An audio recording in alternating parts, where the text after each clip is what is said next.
નમસ્કાર દર્શક મિત્રો, ડીએનટીવીના ન્યૂઝરૂમમાંથી હું હેતલ શાહ આપનું સ્વાગત કરું છું.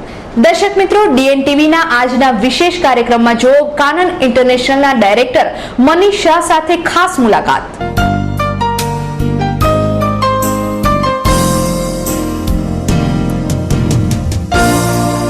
હું Manish Shah, director Kanan international private limited.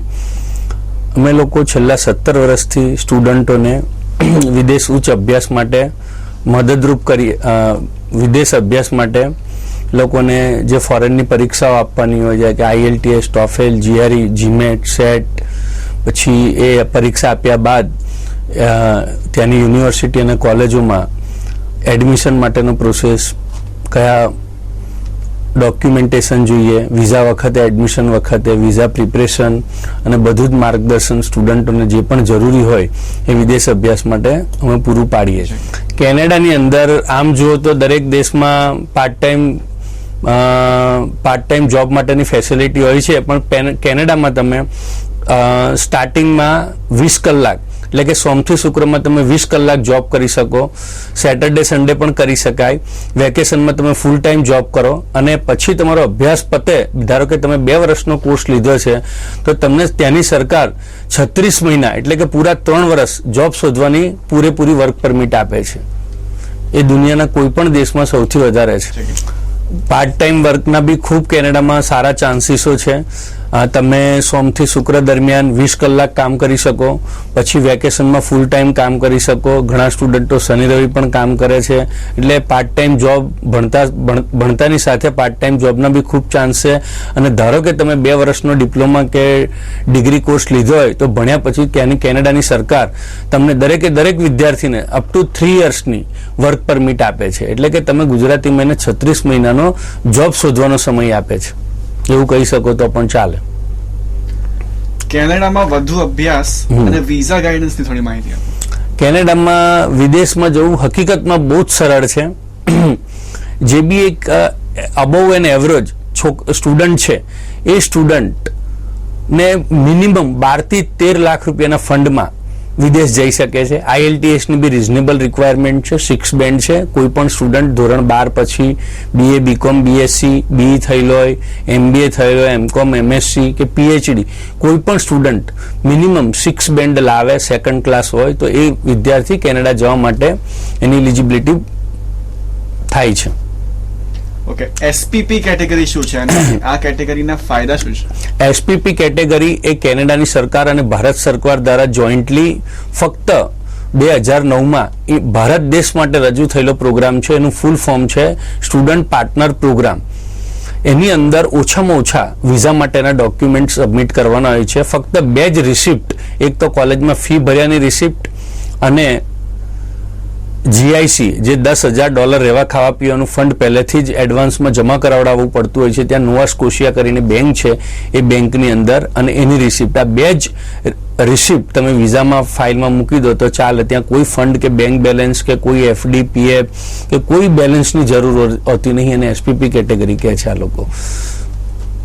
અને એના ફાયદા કે એ રેગ્યુલેટેડ પ્રોગ્રામ છે. રેગ્યુલેટેડ પ્રોગ્રામ હોવાને લીધે વર્ષમાં લોકો 13,000 વિઝા આપે છે આખા ભારત દેશમાંથી. અને ઝડપી વિઝા પ્રોસેસ થાય છે. એનો પ્રોસેસ ટાઈમ ઘણી વખત તો 5 દિવસ, 10 દિવસ, મેક્સિમમ 15 દિવસ. અને એની અંદર મિનિમમ 6 બેન્ડ આઈએલટીએસના જોઈએ, સેકન્ડ ક્લાસ જોઈએ એટલે કે 50% ઉપર જોઈએ, અને છોકરાની 12th પછી બીએ, બીકોમ, બીએસસી, બેચલર કે કોઈ બી છેલ્લી ડિગ્રી હોય અને 2-4-5 વર્ષના એક્સપિરિયન્સ હોય તો પણ તમે એસપીપી કેટેગરીમાં ફાઇલ કરી શકો છો. કેનેડાનો સ્ટડી પ્રોસેસ દુનિયાના કોઈ પણ વિઝા, સ્ટુડન્ટ વિઝા છે એના કરતાં સૌથી ઇઝી પ્રોસેસ છે. 1 થી 1.5 મહિનો આઈએલટીએસ કરતા થાય, 1 વીક એડમિશન આવતા થાય અને 15 દિવસ વિઝા આવતા થાય. એટલે તમે ધારો તો આ વિઝા 2.5 મહિનામાં પૂરો કરી શકો. એટલે કે તમે એક વિઝિટર વિઝા માટેનો પ્રોસેસ કરતા એટલો જ ટાઈમ થાય. બીજું, કેનેડાની અંદર બધી ગવર્મેન્ટ કોલેજો અને યુનિવર્સિટી છે. એટલે એજ્યુકેશનની અંદર આખા વર્લ્ડમાં સૌથી ફ્રોડ ઓછામાં ઓછું કેનેડામાં છે.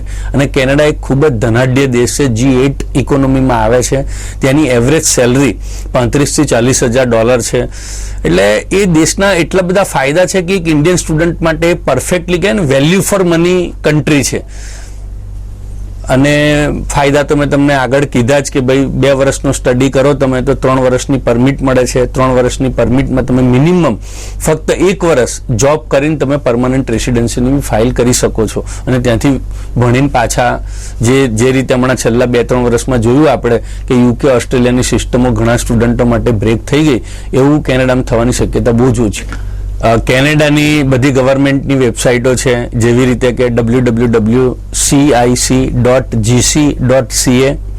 આ કેનેડિયન ગવર્મેન્ટની ઓફિશિયલ વેબસાઇટ છે. 130 દેશોમાંથી સ્ટુડન્ટો કેનેડા ભણવા જાય છે, બધા લોકો આ જ જુએ છે.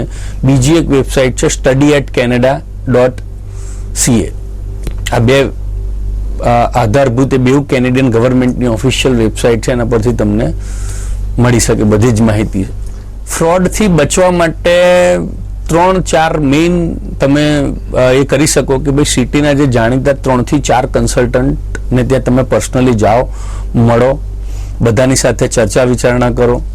કંપની કેટલી જૂની છે, એણે એ પ્રકારનું નોલેજ ક્યાંથી મેળવ્યું છે, કંપની રજિસ્ટર્ડ છે કે નહીં, high commission as well as જે બી કોલેજો કે યુનિવર્સિટીમાં જાઓ છો એ.